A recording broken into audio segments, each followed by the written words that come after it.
C'entro anch'io,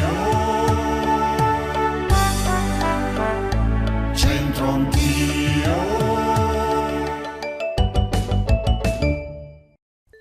Amici bentrovati, guardate oggi cammin facendo dove siamo giunti alla chiesa di San Clemente.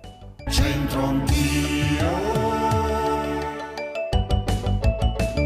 Nel piccolo e tortuoso vicolo di San Clemente, tra via Trieste e via Carlo Cattaneo, si nasconde la chiesa dedicata all'omonimo santo. San Clemente è stata edificata nel basso medioevo su una chiesa più antica del X secolo. Nel 1471 venne annessa al complesso abbaziale dell'Ordine dei Benedettini.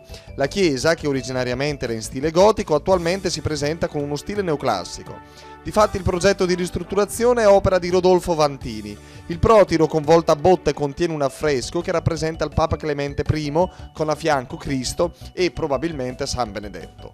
All'interno della chiesa, che è a navata unica, ci sono molte meravigliose opere del Moretto. Lo stesso pittore Moretto è sepolto in questa chiesa. Nell'edificio è presente anche un affresco del Romanino con la risurrezione di Cristo. Attenti all'aforisma di oggi. El torte la risù ie semper desparti endu. Li divideremo anche noi tra pochissimo. C'entro anch'io.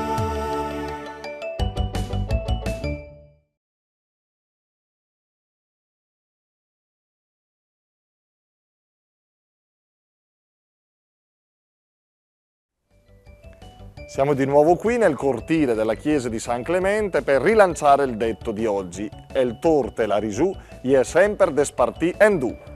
Significa che il torto e la ragione è sempre da dividere in due. E con chi si divide il torto e la ragione?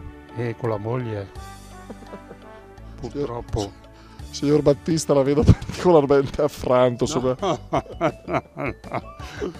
la moglie, infatti, che lo vuole, io sono uno che sono un po' un casalingo, io non sono... Signor Battista, vi sa che la ragione è sempre della moglie, sì, e il torto poi è sempre il suo, no? Per esperienza personale. Sì, sì, no, è vero, questo è vero, è verissimo, guardi. Il torto e la ragione devono essere sempre divisi a metà. Chi li dividi tu? Non si sa. Signor Francesco, quasi novantenne. Quanto manca ai 90? 2 anni. Vabbè, un ragazzino ancora. Signor Francesco, el torte la risù, ie semper desparti endu. Sì. Cioè? Il torto e la ragione stanno da dividere in due. Più il torto, più la ragione. Più la ragione. Più la ragione.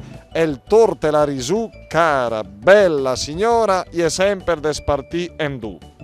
Quindi? Quindi, lo dica lei?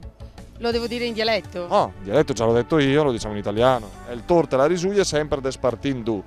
Problemi di vista? Sono sempre da dividersi in due. Con chi li dividiamo? Mamma e papà? Mamma e papà, ok. Patrizio, oggi è il tuo turno, diventi protagonista, c'entro anch'io. El torte la risù, caro Patri, ie semper desparti endu. La torta e la regione è sempre desparti in due. Quindi la torta e la regione. Che regione? L'Umbria? Puglia? Sardegna. Sardegna, sei sardo? Sì, Ce l'hai la casetta al mare per quest'estate? vicino. Mo ci accordiamo, spegni tutto. Rina cara, Dimmi tutto. eccoci qui, la signora di questo negozio. El torte e la risù, ie semper desparti in du, punto di domanda. Certo, il torto e la ragione non sta solo da una parte, 50% da una parte, 50% dall'altra. Però tra marito e moglie chissà come mai sta sempre dalla parte della moglie. Perché le donne hanno una marcia in più. Rina, ma ti sei accorta che sono in ginocchio da te? Sì, però le donne hanno una marcia in più. Vabbè, però c'è la retro che vengono addosso agli uomini. Sì, è vero, però dietro un grande uomo c'è sempre una grande donna. Bene, signora Paola, ci facciamo un attimo compagnia, insomma, in questo momento. El torte, la risù, ie semper despartin du. Ha mai sentito? Sì, lo so. Che significato ha? È perché è possibile dividerlo in due.